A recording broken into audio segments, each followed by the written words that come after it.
हाशियाकरण से निपटना, मौलिक अधिकारों का उपयोग। जहां तक हाशियाई तबकों की बात है, उन्होंने इन अधिकारों को दो तरह इस्तेमाल किया है।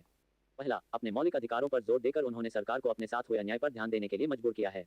दूसरा, उन्होंने इस बात के लिए दबाव डाला है कि सरकार इन कानूनों को लागू करे। कई बार हाशियाई तबकों के संघर्ष की वजह से ही सरकार को मौलिक अधिकारों की भावना के अनुरूप नए कानून बनाने पड़े हैं। संविधान के अनुच्छेद 17 के अनुसार अस्पृश्यता या छुआछूत का उन्मूलन किया जा चुका है। इसका मतलब यह है कि अब कोई भी व्यक्ति दलितों को पढ़ने, मंदिरों में जाने और सार्वजनिक सुविधाओं का इस्तेमाल करने से नहीं रोक सकता। इसका मतलब यह भी है कि छुआछूत गलत है और लोकतांत्रिक सरकार इस तरह के आचरण को बर्दाश्त नहीं करेगी। लिहाजा अब अस्पृश्यता एक दंडनीय अपराध है। संविधान में ऐसे दूसरे भी अनुच्छेद हैं जो अस्पृश्यता के खिलाफ हैं। उदाहरण के लिए, संविधान के अनुच्छेद 15 में कहा गया है कि भारत के किसी भी नागरिक के साथ धर्म, नस्ल, जाति, लिंग या जन्मस्थान के आधार पर भेदभाव नहीं किया जाएगा। समानता के अधिकार का हनन होने पर दलित इस प्रावधान का सहारा लेते हैं। इसी तरह मुसलमानों तथा अन्य अल्पसंख्यक समुदायों ने भी संविधान में दिए गए मौलिक अधिकारों का सहारा लिया है। उन्होंने धर्म और सांस्कृतिक व शैक्षणिक अधिकारों की स्वतंत्रता के अधिकार पर जोर दिया है। जहां तक सांस्कृतिक और शैक्षणिक अधिकारों का प्रश्न है, मुसलमान और पारसी आदि सांस्कृतिक धार्मिक समूहों को अपनी संस्कृति की सुरक्षा का अधिकार मिला हुआ है। इस तरह विभिन्न प्रकार के सांस्कृतिक अधिकारों की व्यवस्था करके संविधान ने ऐसे समूहों को सांस्कृतिक न्याय देने का प्रयास किया है। इसका उद्देश्य यह है कि इन समूहों की संस्कृति पर न तो बहुसंख्यक समुदाय की संस्कृति का वर्चस्व हो और न ही वह नष्ट हो। हाशियाई तबकों के लिए कानून। हमारे देश में हाशियाई तबकों के लिए खास कानून और नीतियां बनाई गई हैं। बहुत सी नीतियां या योजनाएं किसी समिति की सिफारिशों या सर्वेक्षण आदि के नतीजों पर आधारित होती हैं। सरकार इस तरह की नीतियों को प्रोत्साहन देती है ताकि खास तबकों को सही अवसर उपलब्ध कराए जा सकें। सामाजिक न्याय को प्रोत्साहन। संविधान को लागू करने के लिए राज्य और केंद्र सरकारें जनजातीय आबादी वाले या भारी दलित आबादी वाले इलाकों में विशेष प्रकार की योजनाएं लागू करती हैं। उदाहरण के लिए, कई स्थानों पर दलितों और आदिवासियों को सरकार की ओर से मुफ्त या रियायती दरों पर छात्रावास की सुविधा उपलब्ध कराई गई है ताकि वे शिक्षा संबंधी सुविधाएं हासिल कर सकें जो मुमकिन है कि उनके अपने इलाकों में उपलब्ध नहीं हो। कुछ जरूरी सुविधाएं मुहैया कराने के अलावा सरकार कानूनों का भी इस्तेमाल करती है ताकि व्यवस्था में निहित असमानता को खत्म करने के लिए ठोस कदम उठाए जा सकें। आरक्षण की व्यवस्था इसी तरह का एक महत्वपूर्ण कानून नीति है।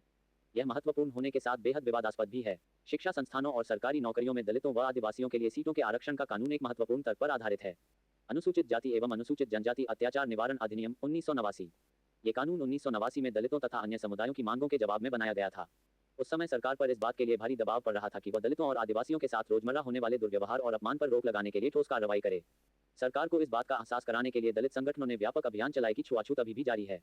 उन्होंने इस बात के लिए दबाव बनाया कि नए कानूनों में दलितों के साथ होने वाली विभिन्न प्रकार की हिंसा की सूची बनाई जाए और इस तरह के अपराध करने वालों के लिए सख्त सजा का प्रावधान किया जाए। यही वजह है कि इस कानून में अपराधों की एक बहुत लंबी सूची दी गई है। इनमें से कई अपराध तो इतने भयानक हैं कि उनके बारे में सोचकर ही दिल दहल जाता है। इस कानून में न केवल भयानक अपराधों का उल्लेख किया गया है, बल्कि यह कानून इस बात की ओर इशारा भी करता है कि साधारण इंसान भी कितने जघन्य कृत्य कर सकते हैं। इस प्रकार इस तरह के कानून हमारे सोचने और काम करने के तरीके को प्रभावित करते हैं और दोषियों को सजा भी देते हैं। इस कानून में कई स्तर के अपराधों के बीच फर्क किया गया है। पहला, इसमें शारीरिक रूप से खौफनाक और नैतिक रूप से निंदनीय अपमान के स्वरूपों की सूची दी गई है। इसका मकसद ऐसे लोगों को सजा दिलाना है जो एक अनुसूचित जाति या अनुसूचित जनजाति के किसी व्यक्ति को कोई अखाद्य अथवा गंदा पदार्थ पीने या खाने के लिए विवश करते हैं, कि अनुसूचित जाति या अनुसूचित जनजाति के किसी व्यक्ति को नंगा करते हैं या उसे नंगा घुमाते हैं या उसके चेहरे अथवा देह पर रंग लगाते हैं या कोई और ऐसा कृत्य करते हैं जो मानवीय प्रतिष्ठा के अनुरूप नहीं है। अगर कोई भी व्यक्ति एक अनुसूचित जाति या अनुसूचित जनजाति के किसी व्यक्ति के नाम पर आवंटित की गई या उसके स्वामित्व वाली जमीन पर कब्जा करता है या खेती करता है या उसे अपने नाम पर स्थानांतरित करवा लेता है तो उसे सजा दी जाएगी। एक और स्तर पर यह कानून इस बात को मान्यता देता है कि दलित एवं आदिवासी महिलाओं के खिलाफ होने वाले अपराध एक खास तरह के अपराध हैं। इसलिए ऐसे लोगों को दंडित करने की व्यवस्था की गई है जो किसी अनुसूचित जाति या अनुसूचित जनजाति की किसी महिला को अपमानित करने के लिए उस पर हमला करते हैं या उसके साथ जोर जबरदस्ती करते हैं। 1993 में सरकार ने employment of manual scavengers and construction of dry latrines prohibition act 1993 पारित किया था। ये कानून सिर पर मैला उठाने वालों को काम पर रखने और सूखे शौचालयों के निर्माण पर पाबंदी लगाता है। 2003 में सफाई कर्मचारी आंदोलन तथा 13 अन्य संगठनों व व्यक्तियों, जिनमें 7 मैला ढोने वाले थे, ने सर्वोच्च न्यायालय में एक जनहित याचिका दायर की थी। याचिका दायर करने वालों का कहना था कि सिर पर मैला ढोने की प्रथा न केवल आज भी चल रही है, बल्कि रेलवे जैसे सरकारी उपक्रमों में भी बड़े पैमाने पर प्रचलित है। याचिकाकर्ताओं ने अपने मौलिक अधिकारों को लागू करवाने का आग्रह किया। इसके जवाब में न्यायालय ने निष्कर्ष दिया कि 1993 में पारित किए गए कानून के बाद देश भर में सिर पर मैला ढोने वालों की संख्या में इजाफा हुआ है। न्यायालय ने केंद्र व राज्य सरकार के प्रत्येक विभाग मंत्रालय को आदेश दिया कि वे 6 माह के भीतर इस बात की सच्चाई का पता लगाएं। अगर सिर पर मैला ढोने की प्रथा अभी भी प्रचलन में पाई जाती है तो संबंधित सरकारी विभागों को ऐसे लोगों की मुक्ति और पुनर्वास के लिए एक समयबद्ध कार्यक्रम तैयार करना चाहिए। हाथ से मैला उठाने वाले कर्मियों के नियोजन का प्रतिषेध और उनका पुनर्वास अधिनियम 6 दिसंबर 2013 से लागू हुआ है। आदिवासियों की मांगें और 1989 का अधिनियम। 1989 का अधिनियम एक और वजह से महत्वपूर्ण है। आदिवासी कार्यकर्ता अपनी परंपरागत जमीन पर अपने कब्जे की बहाली के लिए इस कानून का सहारा लेते हैं। चैप्टर 7, जन सुविधाएं। जीवन के अधिकार के रूप में पानी। जीवन और स्वास्थ्य के लिए पानी आवश्यक है। न केवल ये हमारी दैनिक जरूरतों को पूरा करने के लिए आवश्यक है, बल्कि पीने का साफ पानी बहुत सारी पानी से होने वाली बीमारियों को भी रोक सकता है। भारत की स्थिति यह है कि जिन देशों में दस्त, पेचिश, हैजा जैसी बीमारियों के सबसे ज्यादा मामले सामने आते हैं, उनमें उसका स्थान काफी ऊपर आता है। पानी से संबंधित बीमारियों के कारण हर रोज 1600 से ज्यादा भारतीय मौत के मुंह में चले जाते हैं। उनमें से ज्यादातर 5 साल से भी कम उम्र के बच्चे होते हैं। अगर लोगों के पास पीने का पानी सहज रूप से उपलब्ध हो तो इन मौतों को रोका जा सकता है। भारतीय संविधान के अनुच्छेद 21 के अंतर्गत पानी के अधिकार को जीवन के अधिकार का हिस्सा माना गया है। इसका मतलब यह है कि अमीर गरीब हर व्यक्ति का यह अधिकार है कि उसे सस्ती कीमत पर दैनिक जरूरतों को पूरा करने के लिए पर्याप्त मात्रा में पानी मिले। उच्च न्यायालयों और सर्वोच्च न्यायालय ने कई मुकदमों में यह कहा है कि सुरक्षित पेयजल का अधिकार भी मौलिक अधिकारों में से एक है। 2007 में आंध्र प्रदेश उच्च न्यायालय ने पानी में गंदगी के सवाल पर महबूब नगर जिले के एक किसान द्वारा लिखे गए पत्र के आधार पर चली सुनवाई में इस बात को फिर दोहराया है। पत्र भेजने वाले किसान की शिकायत थी कि एक कपड़ा बनाने वाली कंपनी गांव के पास स्थित जलधारा में विषैले रसायन छोड़ रही है। उससे भूमिगत पानी दूषित हो गया है, जो कि सिंचाई और पीने के पानी का स्रोत है। इस मुकदमे के आधार पर न्यायाधीशों ने महबूब नगर के जिला कलेक्टर को आदेश दिया कि वह गांव के प्रत्येक व्यक्ति को हर रोज 25 लीटर पानी उपलब्ध कराएं। जन सुविधाएं। पानी की तरह कुछ अन्य सुविधाएं भी हैं। इसी तरह बिजली, सार्वजनिक परिवहन, विद्यालय और कॉलेज भी अनिवार्य चीजें हैं। इन्हें जन सुविधाएं के नाम से जाना जाता है। भारतीय संविधान 6 से 14 वर्ष की आयु के सभी बच्चों को शिक्षा के अधिकार की गारंटी देता है। इस अधिकार का महत्वपूर्ण पहलू यह है कि सभी बच्चों को समान रूप से स्कूली शिक्षा उपलब्ध हो।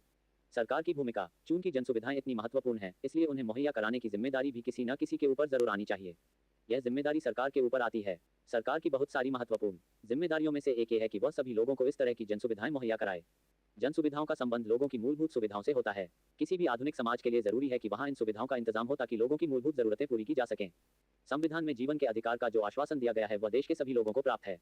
इसलिए जन सुविधाएं मुहैया कराने की जिम्मेदारी सरकार के ऊपर ही आनी चाहिए। विकल्पों की तलाश। शहरी इलाकों में प्रति व्यक्ति लगभग 135 लीटर पानी प्रतिदिन मिलना चाहिए।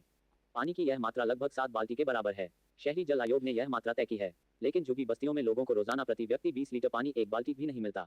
दूसरी तरफ आलीशान होटलों में रहने वाले लोगों को रोजाना प्रति व्यक्ति 1600 लीटर 80 बाल्टी तक पानी मिलता है। नगर पालिका के जरिए जलापूर्ति में कमी को अक्सर सरकार की नाकामयाबी माना जाता है। कुछ लोगों की दलील है कि चूंकि सरकार जरूरत के हिसाब से पानी मुहैया नहीं करवा पा रही है और बहुत सारे शहरी जल विभाग घाटे में चल रहे हैं, इसलिए जलापूर्ति का काम निजी कंपनियों को सौंप दिया जाना चाहिए। उन्हें लगता है कि निजी कंपनियां ज्यादा बेहतर काम कर सकती हैं। जन सुविधाओं के लिए सरकार को पैसा कहां से मिलता है? गीता 11 sustainable cities and communities, sustainable development goal SDG। गीता 12 रिस्पॉन्सिबल कंजम्पशन और production, sustainable development goal SDG। Chapter 8 कानून और सामाजिक न्याय। निजी कंपनियां, ठेकेदार, कारोबारी लोग आमतौर पर ज्यादा से ज्यादा मुनाफा कमाने की कोशिश करते हैं। मुनाफे की चाह में कई बार वे मजदूरों को उनका हक नहीं देते और कई बार तो उनका मेहनताना तक नहीं देते। मजदूरों को उनका मेहनताना न देना कानून की नज़र में गैर कानूनी या गलत है। मजदूरों को मेहनताना कम न मिले या उनको वाजिब मेहनताना मिले, इस बात को सुनिश्चित करने के लिए न्यूनतम वेतन का भी एक कानून बनाया गया है। इस कानून के तहत किसी भी मजदूर को न्यूनतम वेतन से कम मजदूरी नहीं दी जा सकती। न्यूनतम वेतन में हर कुछ साल में बढ़ोतरी कर दी जाती है। जिस तरह मजदूरों को सुरक्षा प्रदान करने के लिए न्यूनतम वेतन का कानून बनाया गया है, उसी तरह बाजार में उत्पादकों और उपभोक्ताओं के हितों की रक्षा करने के लिए भी कानून बनाए गए हैं। इन कानूनों के जरिए मजदूर, उपभोक्ता और उत्पादक तीनों के संबंधों को इस तरह संचालित किया जाता है कि उनमें से किसी का शोषण न हो। कानून बना देना ही काफी नहीं होता। सरकार को यह भी सुनिश्चित करना होता है कि कानूनों को लागू किया जाए। इसका मतलब यह है कि कानून को लागू किया जाना बहुत जरूरी होता है। जब कोई कानून ताकतवर लोगों से कमजोर लोगों की रक्षा के लिए बनाया जाता है तो उसको लागू करना और भी महत्वपूर्ण बन जाता है। उदाहरण के लिए, प्रत्येक मजदूर को सही वेतन मिले, ये सुनिश्चित करने के लिए सरकार को कार्यस्थलों का नियमित रूप से निरीक्षण करना चाहिए और अगर कोई कानून का उल्लंघन करता है तो उसको सजा देनी चाहिए।